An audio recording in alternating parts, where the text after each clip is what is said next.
Vinera Fennes, the ultimate assassin, hard to hit, quick, has a lot of crowd control effects. How are you going to be building this character now, and what are some builds that will be unlocked for her in the future, guys? That's what we're going over today, guys, with Vinera Fennes. Thanks for spending that time here today. As always, hope you guys are staying safe out there, and you guys for that support via Patreon as well as YouTube channel membership system. So this is not the banner review, unit guide review for Vinera. This is a build review. We're here to take advantage of her quick movement, her high damage, some of her status effects, maybe some long range things, maybe some short range things, as well as the different alternatives that you guys can have access to when approaching this character now and into the future. So let's get into it right here with the first build here. This is going to be pretty much your staple go-to sort of build if you have everything in the game kind of build, all right? But we're going to go over those alternatives for you guys as well. So we're using the Mage Masher Assault. This is the best version of this dagger. It's better than the critical version. Gives you that big attack, very strong. The critical version isn't much worse if you want to go that way. The assault version is a little bit harder to max out, but if you want the best version, get this 186 attack, assault +5, Mage Masher. There's going to be a dagger that unlocks a different build in the future, and we'll be going over that in a little bit as well. But we're also going to go over the lovely Sage's Hat, obviously a staple of this build. It's going to be sort of an evasion dodge build for you guys here. So Sage's Hat coming in, the +5 dodge version is here to stay. And then her best TMR to be wearing, obviously, is going to be Ziza's Illusory Bell. It's broken. It's got to be here. We'll go over alternatives for you guys, though, obviously, but we're going to finish this build here for 7 agility, 8 defense, 14 accuracy. Gives you the ability to restore 25% AP per turn for 3 turns. Definitely want this on her. Now, if you are using this, keep in mind, Vinera doesn't really use faith for a lot of things, so I know a lot of you guys are going to have your faith at like 30 faith, but if you're using the Illusory Bell, you actually want to have 50 faith because you can actually fail the buff on Illusory Bell if you have less than 50. So you want exactly 50 faith. That's going to help you out there a ton. You can also take it all the way up to 97 if you're going to take advantage of some of her status enabling status effect skills like the poison on her limit burst or her stun/paralysis skills. If you want to just go all the way up there, because if you do get hit, you're probably going to get killed anyway. You can go all the way up to 97 if you want to play that sort of a game as well. As far as espers go, for PvP, Odin, obviously, there ain't no other like this guy. And then Scion of the Beowulf, House Beowulf here, it's going to be a fantastic card for her as well. Once you max it out, it's going to give you 15% agility, 145 attack, and it's going to give you slash attack up 10. So if you're putting her in an evasion sort of base team, she's going to be a very strong holder of this card, because there's a couple of cards out there, right? You're going to have Scion for agility to make your team run faster, give you a little bit of extra evasion. You're going to have a luck card that you can put on someone else, whether it be the Catone You Are luck card or Birth of a New Life, which is very HP focused, doesn't have a lot of attack on it. If you're using that luck card, you don't really want it on your damage dealer, put that on your tank or your support or something like that nature.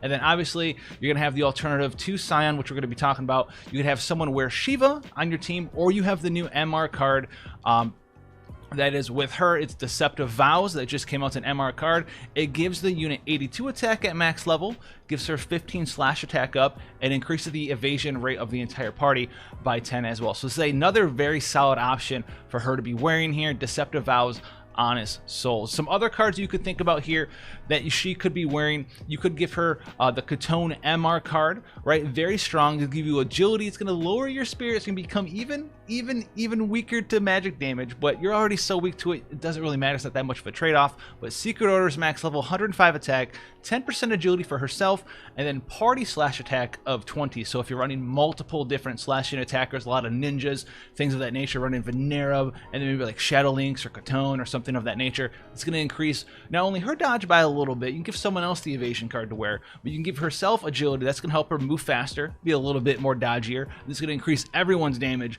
by quite a lot there as well. So a very solid card for Vinera and these dodge focused teams.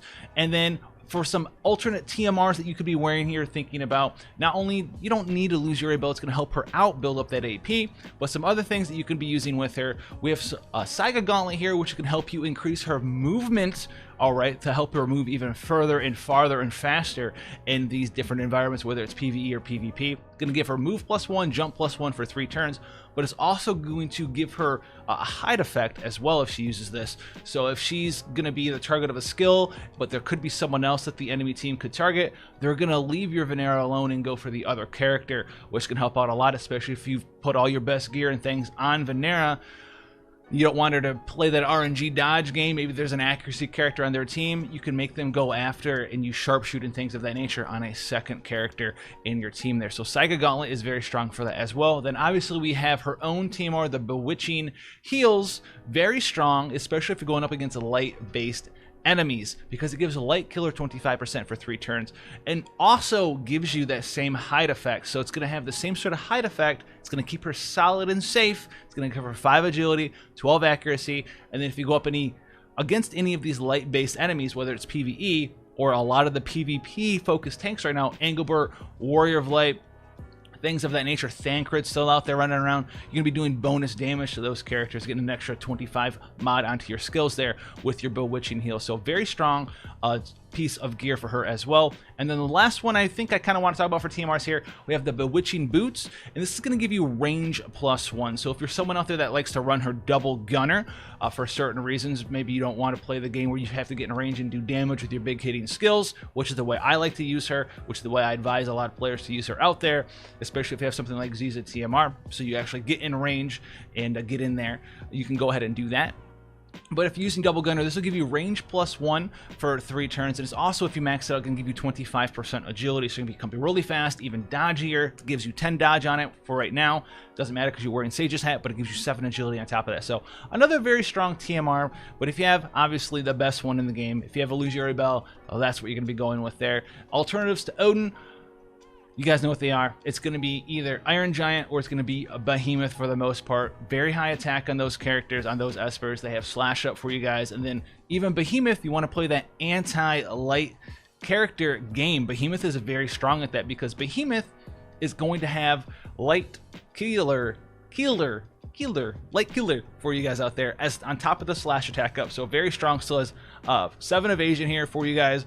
Very good in that scenario as well. So those are going to be some of the alternatives here. The different support skills I like to run, I would suggest you guys run. You always run Tune Up. It's just too good. 12% agility, 40% defense ignore.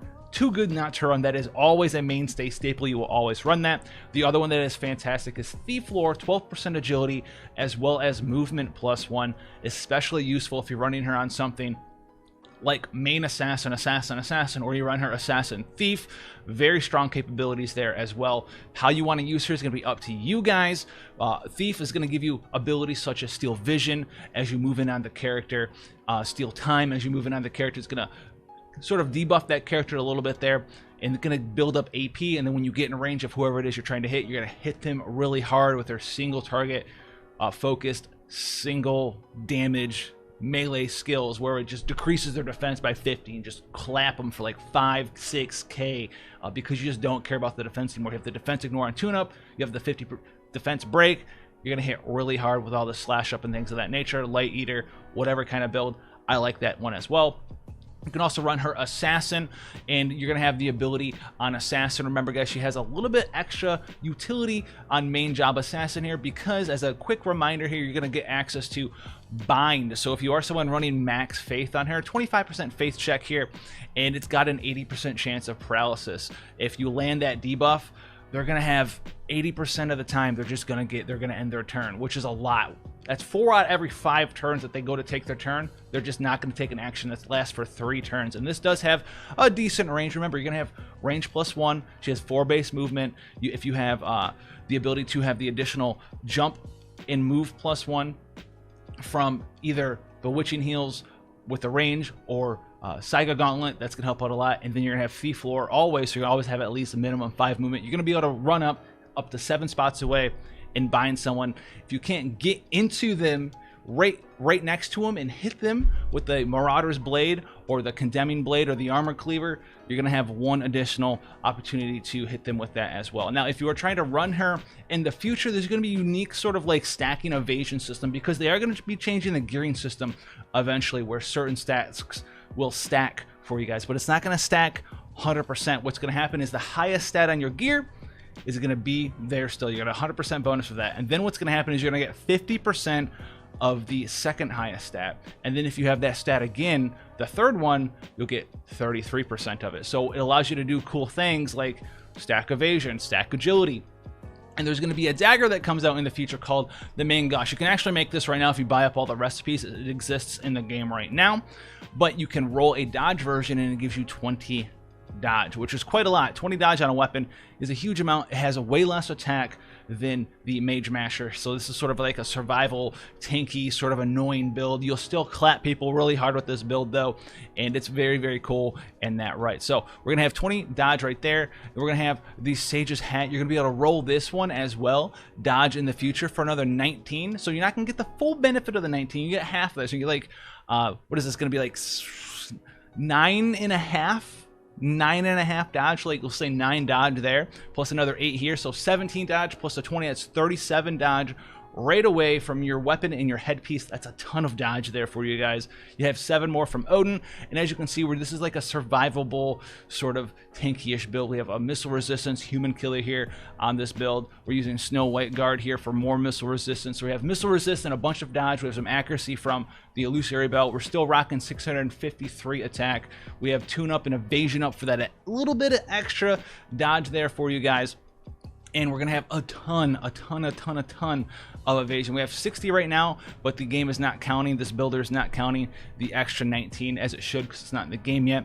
But we'll go up to like 68 straight up dodge. We'll get 20 more from a dodge card in our team, an agility card, a luck card, and we're gonna be doing. It's gonna be highly annoying, and we're gonna have 50% missile resistance on top of that. So if people try to sharpshoot you, it's not going to work out very well. So this is going to be very, very, very, very annoying to fight in the future. You pretty much have to get hit by Holy, and you'll probably just go right now if you get hit by Holy in the future. But for right now, if you wanted to run something like the Sage's Hat, you could do that. And you could run the barrier version of Sage's Hat to get the extra Spirit, which will help out a little bit. And then in the future, we'll have some extra cards like Fenrir, which actually increase your magic resistance. And if you build here with a little bit of Spirit, with the barrier Sage's Hat, the Mage Masher, not the Mage Masher, the Mingosh, 20% dodge, as well as someone holding the Fenrir card, you can actually make her a little bit survivable and survive those damaging hits at least one time, so she can move in and hit that person. So that's gonna be a very, very cool build. You could still hit 60 evasion with a barrier Sage's Hat.